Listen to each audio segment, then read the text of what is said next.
Hola mis brujis, ¿qué tal estáis? Hoy os vengo a hablar de hechizos, qué materiales y energías necesitamos para crear nuestros hechizos propios, cómo prepararnos correctamente para hacer un hechizo. Y una pregunta que siempre me hacéis y se repite muchísimo es cómo saber si mi hechizo va a dar el resultado esperado y sobre todo por qué no ha dado resultado. Así que si estás interesado en este contenido, quédate hasta el final del vídeo.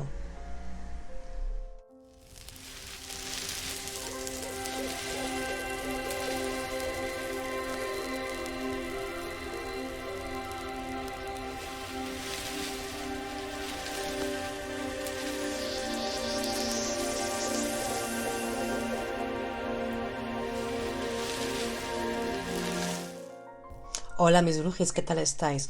Bueno, yo estoy un poquito más recuperada ya de la bronquitis que tuve y feliz de estar aquí con vosotros para hablaros sobre brujería y hechizos. Ya sabéis que si no os habéis suscrito al canal, este es un buen momento para hacerlo, recomendarlo a vuestros amigos y familiares, darle a la campanita para saber cuándo subo contenido nuevo y bueno, todas esas cosas. Y yo creo que antes de meternos en faena, sería importante mencionar qué es la brujería. La brujería puede definirse como el conjunto de prácticas mágicas que se originaron como parte de una cultura de distintos pueblos o religiones paganas.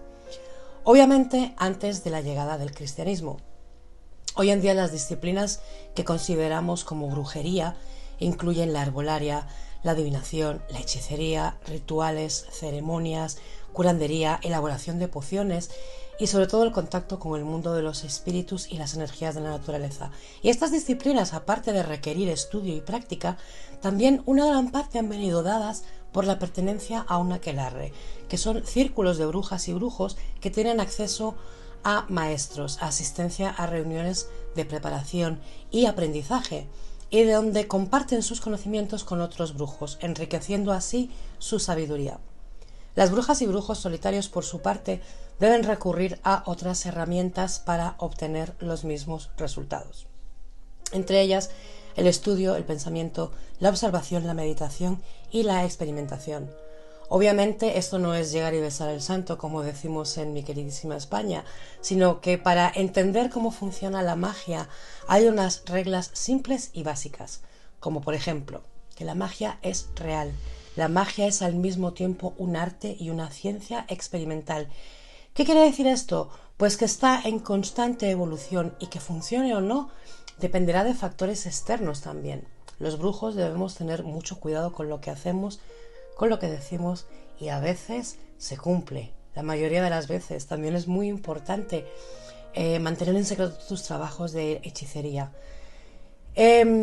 Para que estos funcionen es la famosísima ley del hermetismo y el trabajo realmente no estará completo hasta que abras el círculo, despidas a las entidades que hayas invocado, guardes tus herramientas y limpies tu espacio. Nunca comiences un hechizo que no puedas terminar. No hagas daño a nadie intencionalmente, ya que todo lo que envíes al universo, bueno o malo, te será devuelto por triplicado, la famosa ley del 3. Esto quiere decir que, dependiendo mucho de tu creencia y de tus prácticas, viene a decir que lo malo o lo bueno que desees, el universo te lo va a devolver multiplicado por 3. Creas o no en esta ley, pero yo te la comento. Otro factor muy importante es que los brujos deben tener la mente abierta. Nuestra mente es una herramienta más. De hecho, es la que va a hacer el trabajo tanto de concentración como de intención para realizar un hechizo. Por eso debemos tener una mentalidad abierta y no darle vueltas a las cosas que en teoría no tienen una explicación lógica. Bueno, entonces, ¿qué vamos a necesitar para hacer nuestros hechizos? Lo primero y más importante es nuestro espacio personal. Y esto es fundamental para que puedas practicar tus hechizos y conjuros sin que nadie te moleste, ni se produzcan interrupciones que puedan alterar tu concentración. Y a su vez, un espacio donde puedas guardar tus herramientas y libros y materiales. Esta es de una manera segura. Lo ideal sería tener un espacio separado de tu espacio vital, como un ático, un sótano, una habitación o un rincón especial en tu casa o fuera de ella, donde tengas privacidad y silencio para meditar y concentrarte. Aunque esto muchas veces no es posible, pero sí es importante que tengas ese sitio seguro donde puedas meditar y concentrarte sin interrupciones. Y esto nos lleva a la creación de nuestro altar, que será como un centro de energía y un espacio de trabajo. A menudo este es el punto focal de un hechizo o ritual, ya que es donde vamos a realizar la mayoría de nuestras acciones de rituales y de nuestros trabajos mágicos. Entonces, armar un altar básico es bastante sencillo y además de poner tus herramientas de trabajo, puedes añadirle los símbolos de los 4 elementos. Por ejemplo, un recipiente de tierra o arena en tu altar servirá para representar al elemento tierra. Aquí puedes incluir cristales también. Una varita de incienso o plumas o sahumerios servirán también para simbolizar al elemento aire. Una vela representará perfectamente el elemento fuego y un recipiente con agua o conchas marinas te servirán para representar al elemento agua.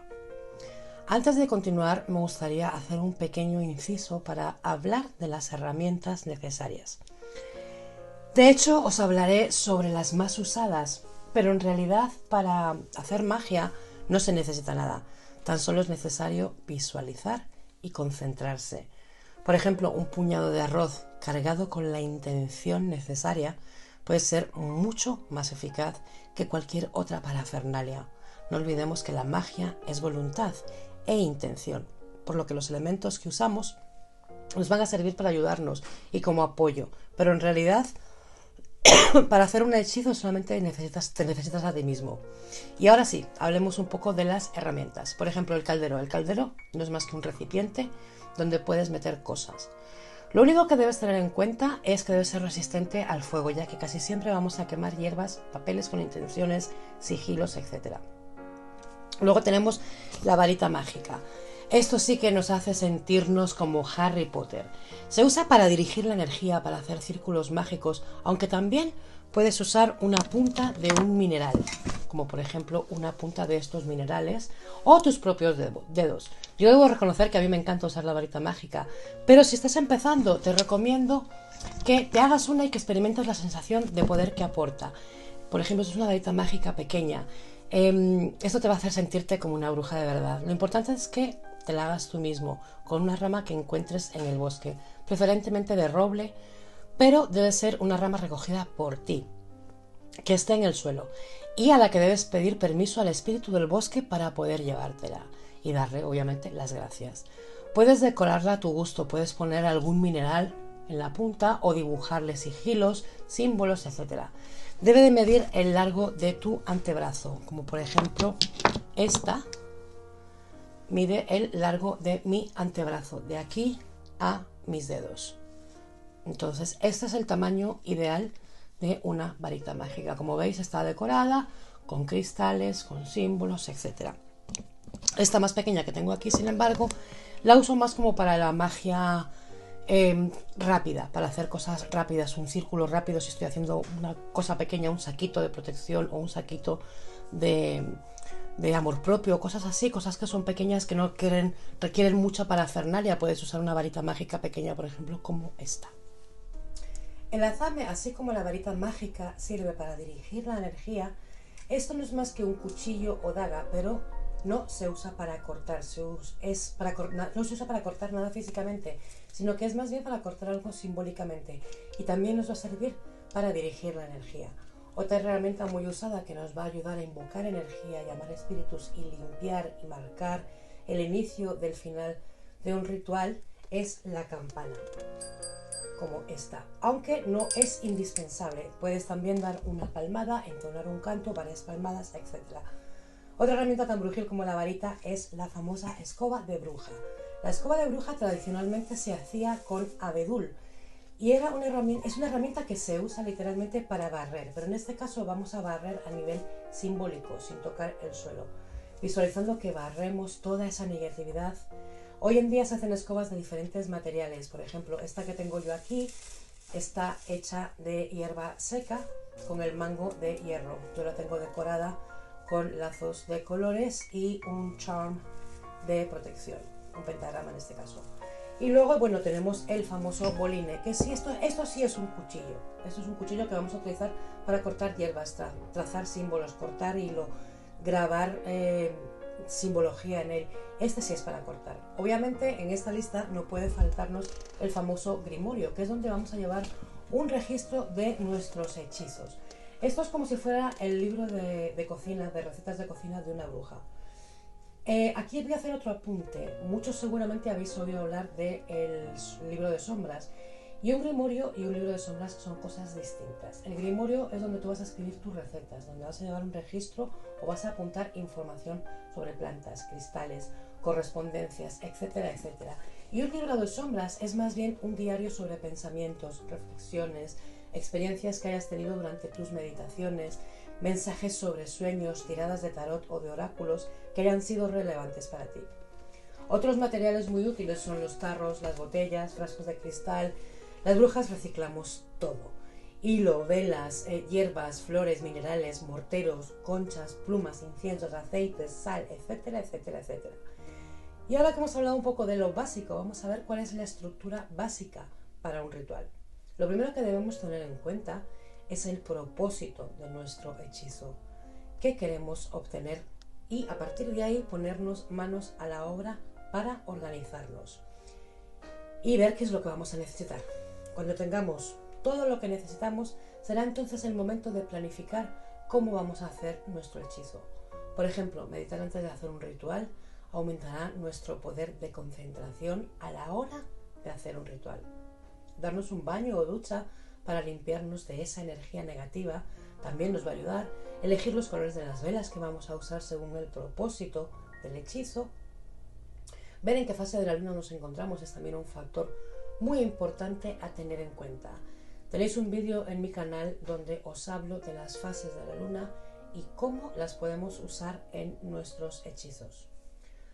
Un pequeño apunte antes de seguir, es algo bastante importante y es el anclarnos. Antes de comenzar cualquier hechizo hay que anclarse. Esto es primordial. Sin un buen anclaje luego nos vamos a quedar hechos polvo, drenados de energía y posiblemente con dolor de cabeza o migrañas. De hecho, si queréis saber técnicas de anclaje y por qué es tan importante anclarte antes de hacer un ritual, déjamelo en comentarios y os prepararé un vídeo sobre el tema. Bueno, y una vez limpios y con todo lo que necesitamos y con el anclaje hecho, llega el momento de hacer nuestro círculo mágico. No siempre es necesario, pero sí recomendable. De hecho, yo lo recomiendo siempre. Este círculo nos protege de energía no deseada o energía no invitada y nos mantendrá también enfocados dentro de un espacio y de un estado mental apropiado para comenzar el ritual. Cabe decir, y creo que es bastante obvio, que el lugar donde vayamos a hacer nuestro hechizo debe estar también limpio físicamente y energéticamente. Y aquí entra en juego lo que os comenté antes sobre las herramientas. Para trazar el círculo es indispensable primero que tengas todo lo que vayas a usar dentro del espacio, dentro del círculo en el que vayas a trabajar. De hecho, una vez este círculo está hecho, este círculo de protección está hecho, no se puede abrir. Así que es importante que tengamos todo con nosotros, y entonces ya podremos dibujar simplemente nuestro círculo, usando o bien la varita mágica o la punta de algún mineral o simplemente con tus dos dedos. Y trazar un círculo amplio alrededor de todo nuestro espacio. Una vez hecho el círculo mágico, ya podremos comenzar nuestro ritual. Aquí voy a hacer un inciso para explicaros un poco el tema de las invocaciones. Es decir, va a depender mucho de tu práctica o de las energías con las que estés trabajando. Si vas a requerir o no la asistencia para ayudarte en tu ritual de, por ejemplo, en los 4 elementos o, por ejemplo, de alguna deidad o de los féricos. Entonces, depende mucho del ritual que tú hagas y de tu práctica, vas a recurrir a una cosa o a otra. La mayoría de los casos, por ejemplo, llamaremos a una deidad o a un férico encendiendo una vela. Ya estaríamos entonces listos para comenzar nuestro ritual. Entonces es importante ser muy claro con lo que vamos a hacer. Una vez terminado, damos las gracias, despedimos a quienes nos hayan asistido y apagaremos las velas. Entonces, ya podremos abrir el círculo. Se me ha pasado decir, y esto es algo muy importante, que a la hora de hacer el círculo mágico lo haremos en el sentido a las agujas del reloj, comenzando desde el norte, es decir, empezamos por el norte, seguimos por el este, el sur, el oeste y volvemos al norte. Para abrir el círculo lo haremos en el sentido contrario a las agujas del reloj, es decir, comenzamos por el norte, oeste, sur y este y vuelta al norte. Siempre al hacer el círculo, tanto al abrirlo como al cerrarlo, empezamos siempre por el norte, completando el círculo, volvemos de nuevo al norte. Lo mismo en contrario a las agujas del reloj. También podemos hacer sonar la campana como de despedida o dar una palmada o hacer una pequeña danza de despedida o entonar alguna canción. Ahora, factores que afectan el resultado de un hechizo. Esto es como una receta de cocina. Si lo que hemos usado en nuestro ritual no es lo adecuado, pues la cosa no va a salir como queremos. Es decir, las hierbas, las velas o los cristales o lo que hayamos utilizado deben tener una asociación con la intención de nuestro hechizo. Por ejemplo, si quieres hacer un hechizo de amor, usaremos velas rojas o rosas, plantas como los pétalos de rosa, la lavanda, es decir, plantas que simbolizan el amor, cuarzo rosa, etcétera, etcétera. No vamos a utilizar, obviamente, velas verdes que simbolizan la prosperidad y el dinero. Entonces es importante las asociaciones de colores, de plantas y de cristales o de cualquier cosa que vayas a usar. También es muy importante tener un estado de ánimo correcto, es decir, si estás enfadado, estás triste, estás deprimido, no vas a ponerte a hacer un hechizo de amor, por ejemplo. Entonces, por eso digo que es importante el estado de ánimo, es importante el pensamiento positivo, al igual que para que esto dé un resultado positivo. Y hablando de pensamientos positivos, otro factor importante para que tu hechizo funcione es tener fe, creer en ti. Y por último, teniendo el hechizo adecuado, los ingredientes adecuados, la energía adecuada, esto ya es cuestión de creer, creer y creer. Aquí quiero ser muy realista. Si quieres que tu hechizo dé el resultado que tú deseas, asegúrate de que tienes todo lo necesario para que funcione. Muchos hechizos que encontramos en internet son pura basura y no siempre son verídicos. La mayoría de las veces no tienen ni pies ni cabeza. Y que me disculpe quien se pueda sentir ofendido por esto, pero es la verdad. Por eso es importante que investigues las propiedades de las plantas que vas a usar, las asociaciones de colores, los minerales, las fases de la luna, etcétera, etcétera. Y que lleves un registro en tu grimorio de todos tus hechizos. Incluso atrévete a hacer tus propios hechizos, crea tus propias recetas. Y crea lo que sirva para ti. Todos somos diferentes y vibramos de forma distinta. Entonces lo que sirve para una persona no sirve para otra. Así que atrévete a crear tus cosas. Ahora sí, para saber si un hechizo ha funcionado, esto es difícil de explicar. Por ejemplo, si has hecho un hechizo de amor para atraer a una persona determinada, es posible que lo que hayas deseado que esa persona en cuestión experimente, lo puedas estar también experimentando tú, ya que el hechizo puede funcionar en las dos direcciones al mismo tiempo. Es decir, si sientes emociones más intensas por esa persona, es posible que lo mismo le esté ocurriendo a esa persona. Aunque la primera señal sería, por ejemplo, que notes que te mira más o que se comporta de manera diferente cuando está contigo. Pero te aseguro que si un hechizo ha funcionado, te vas a dar cuenta, lo sabrás sin lugar a dudas. También existen otras formas de saber si un hechizo ha funcionado. Por ejemplo, algunos hechizos tardan un ciclo lunar completo antes de que puedas obtener un resultado. Además, la fase de la luna en el momento del hechizo tendrá también una influencia sobre el hechizo y el resultado final. También puedes recurrir a alguna mancia como el tarot o el péndulo para preguntar. Otra forma es prestar atención a lo que ocurre en tu día a día, lo que ocurre a tu alrededor. Observa los cambios que haya sin una explicación aparente, lo que os decía de tener la mente abierta. Tus sueños también serán una grandísima fuente de información. Y por último, si ves que ha pasado un ciclo lunar completo y no ha pasado nada de nada, reexamina el hechizo, mira a ver qué puede haber fallado y qué puedes cambiar en tu receta para lograr el resultado que esperas. Que un hechizo no dé resultado a la primera es muy normal y no por ello debes sentirte que has fracasado o darte por vencido. La magia existe y todos tenemos las herramientas para que ocurra. Y bueno, mis queridos, hasta aquí habrá llegado todo por el día de hoy. Deciros como siempre que me encanta teneros por aquí, que si te gusta mi contenido me des muchos likes, que te suscribas al canal, que me dejes un comentario abajo en la cajita, que me cuentes qué te ha parecido, que yo os leo, que me recomiendes a todo el mundo. Ya sabéis que estamos en campaña para hacer crecer el canal. También que me sigas por mis redes sociales. Instagram, donde publico diariamente sobre plantas, cristales, hechizos, etc. Y donde además hago directos bastante a menudo. Si te gustan las leyendas, en TikTok publico semanalmente. Como siempre, mis queridos, perdonadme por la tos, todavía estoy un poquito congestionada, pero como siempre, mis queridos, os envío muchísima salud para todos y abrazos de luz.